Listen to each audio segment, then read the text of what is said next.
Bueno, el tema de hoy es guía de continuidad de operaciones para el acceso con oportunidad a los servicios de salud en las unidades médicas de la Administración Pública Federal. El tema va a estar impartido por el doctor Buendía Millán Hugo, la doctora Perdomo Gutiérrez Rosalía y la doctora Vergara Delgadillo Tania. Como introducción vamos a tener que el Consejo de Salubridad General el 23 de marzo del 2020 emitió un acuerdo por el que se reconoce la epidemia como una enfermedad causada por el virus SARS-CoV-2, que es el COVID-19. Es una enfermedad grave que requirió atención prioritaria, estableciendo actividades de preparación y respuesta ante dicha epidemia. Posteriormente, la Secretaría de Salud publicó en el Diario Oficial de la Federación el 24 de marzo del 2020 el acuerdo por el cual se establecen las medidas preventivas que se deberán implementar para la mitigación y el control de los riesgos de la salud que implica la enfermedad por el virus del SARS-CoV-2. Instrumento por el cual se dictaron diversas medidas comunitarias como la suspensión temporal de actividades de los sectores público, social y privado, y que fue sancionado por el titular del Ejecutivo Federal mediante un decreto publicado oficialmente ese mismo día.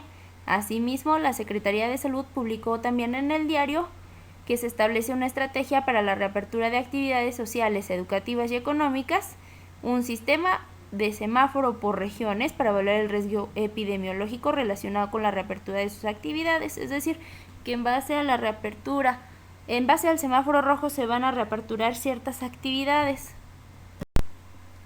Como parte del plan de respuesta ante la epidemia de COVID-19, instituciones del todo el sector iniciaron de manera temprana un proceso de reconversión hospitalaria, siguiendo los lineamientos publicados el 5 de abril del 2020, que también incluyó la reprogramación de procedimientos electivos y la ampliación de camas de hospitalización para pacientes con infecciones respiratorias graves, tanto críticos como no críticos, lo que ha permitido brindar esa atención hospitalaria a los pacientes que lo han requerido. Considerando que ha disminuido gradualmente la incidencia de COVID y otros parámetros incluidos en el semáforo en diversas entidades federativas del país, es necesario promover de manera ordenada la reapertura de unidades de atención médica en todos los niveles para reiniciar la prestación de servicios médicos para padecimientos relacionados no a COVID. Entonces tenemos que esta guía intenta promover la reapertura de unidades de atención médica en todos los niveles, el reiniciar la prestación de servicios médicos, como ya hablamos de pacientes no relacionados con la COVID, acciones concretas como la continuidad de operaciones, fortalecimiento de las medidas de prevención y de control de enfermedades y no discriminación, es decir, promoción a la salud. El objetivo en el contexto de la recuperación de los servicios va a estar establecido por una metodología sistematizada, la cual permite la continuidad de la atención, el fomento de la salud y, como ya hablamos, la prevención de enfermedades. Estos lineamientos se van a basar en lo que es la semaforización. En este caso, el rojo permite únicamente actividades económicas esenciales y salir a caminar alrededor de sus domicilios durante el día. El naranja permite actividades económicas esenciales y se permitirá que empresas de actividades económicas no esenciales trabajen con 30% del personal para su funcionamiento, tomando en cuenta las medidas de cuidado máximo para personas con mayor riesgo de presentar cuadro por COVID. Además, se abrirán espacios públicos al aire libre con un aforo reducido. Semáforo amarillo, todas las actividades laborales están permitidas, cuidando personas con mayor riesgo de presentar COVID. El espacio público abierto se abre de forma regular y los espacios públicos cerrados se pueden abrir con aforo reducido. Las actividades deben realizarse con medidas básicas de prevención y máximo cuidado de personas con riesgo. El semáforo verde permite todas las actividades, incluidas las escolares.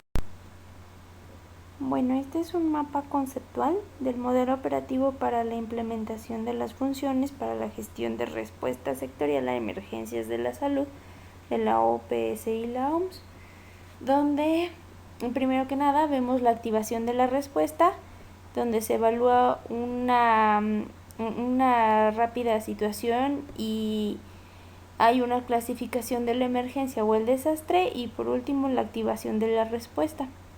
El desarrollo de la respuesta, donde existen funciones de liderazgo y gestión de la emergencia, coordinación intersectorial, información y clasificación, operaciones de salud y asesoramiento técnico, logística y apoyo operativo y finanzas y administración. Posterior a esto continuamos con la disminución de la respuesta, donde el proceso para esta disminución va en base al tiempo y a la intensidad que haya.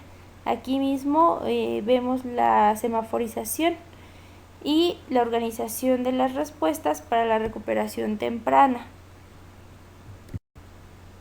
Integración del Comité Multidisciplinario para la continuidad de operaciones de la nueva normalidad. Se debe integrar un comité hospitalario responsable de garantizar la continuidad de los servicios y supervisar la recuperación de camas y servicios, así como la salud de los trabajadores. Su integración será establecida mediante un acta constitutiva, el cual deberá estar en sesión permanente para elaborar e implementar la planificación en esta etapa de recuperación. Los participantes deben ser parte del cuerpo de gobierno de una unidad con capacidad de toma de decisiones. Se propone un máximo de 10 miembros, contando de forma indispensable con el titular de la unidad, el área administrativa y la presentación del sindicato, quienes podrán designar a un suplente en caso de ausencia. Integrantes y funciones. El titular de la unidad se encargará de convocar, organizar y prescindir las sesiones conforme a los criterios establecidos en los lineamientos del comité, además de implementar mecanismos de prevención y detección de conflictos de interés dentro del comité, instrumentar el proceso de asignación y renovación de los integrantes conforme al reglamento interno y notificar las recomendaciones y alternativas de resolución emitidas por el comité, ya sea a instancias internas o externas según corresponda. Además, coordinar la elaboración de informes de actividades y facilitar el acceso a la documentación del comité titular de la unidad y a las instancias que así lo requieran.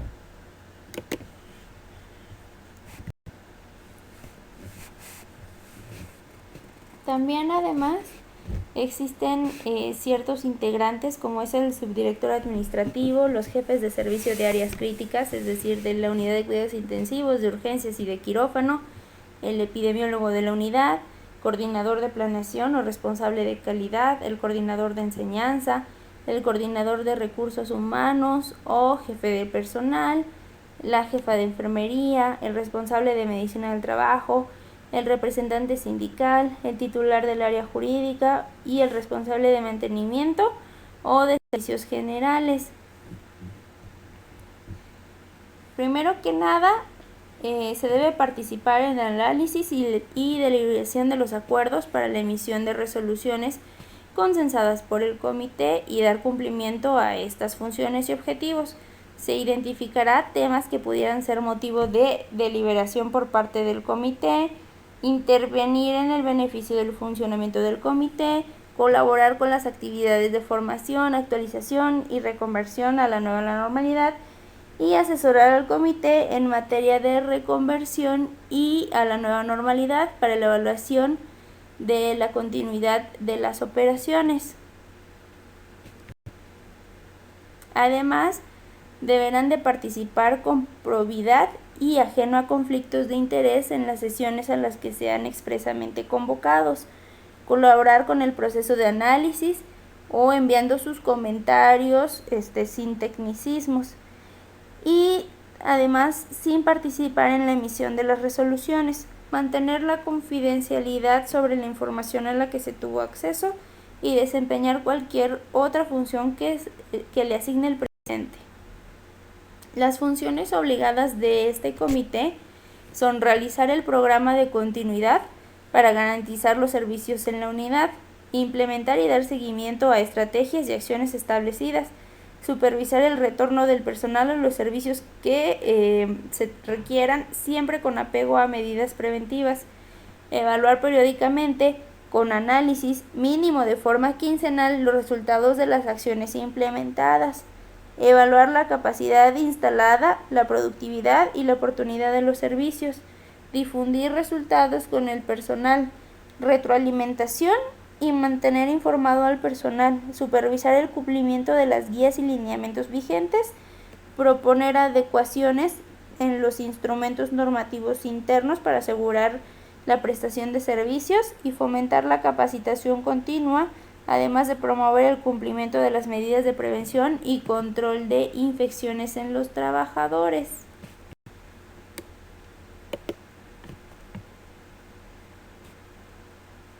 Las funciones obligadas del comité: dar vista a la autoridad médica de la institución sobre las acciones realizadas, y toda actividad implementada debe estar alineada en estricto apego a la semaforización difundida por la Secretaría de Salud Federal. Metodología planificada para la continuidad de operaciones en la nueva normalidad. Primero que nada, se hará un análisis de factibilidad, habrá evaluación del semáforo epidemiológico, se hará un análisis de ocupación, análisis de reconversión, elaboración de escenarios planificados, implementación sistematizada de todo lo analizado. Determinar si la continuidad de las operaciones en la nueva normalidad es factible. Se debe establecer una metodología que permita identificar de forma sistematizada elementos clave para ejecutar el proceso gradual. Posteriormente, a dar marcha atrás en caso de tener un cambio de escenario epidemiológico. Considerar el semáforo epidemiológico como resultado de la interacción de distintas variables y agregar el análisis de ocupación actualizando para cada establecimiento, además la revisión de un grado máximo de reconversión alcanzando el actual. Evaluación del semáforo epidemiológico. Este se hará en base a la tasa de reproducción efectiva de COVID-19, la tasa de incidencia de casos estimados activos por 100.000 habitantes, la tasa de mortalidad por 100.000 habitantes y la tasa de casos hospitalizados por 100.000 habitantes. En todo esto se basa el semáforo epidemiológico. Además, el porcentaje de camas generales ocupadas en los hospitales de la red hospitalaria, el porcentaje de camas con ventilador ocupadas, el porcentaje semanal de positivos al virus del SARS-CoV-2, la tendencia de casos hospitalizados por 100.000 habitantes, la tendencia de casos de síndrome de COVID por 100.000 habitantes y la tendencia de la tasa de mortalidad por 100.000 habitantes. Análisis de ocupación.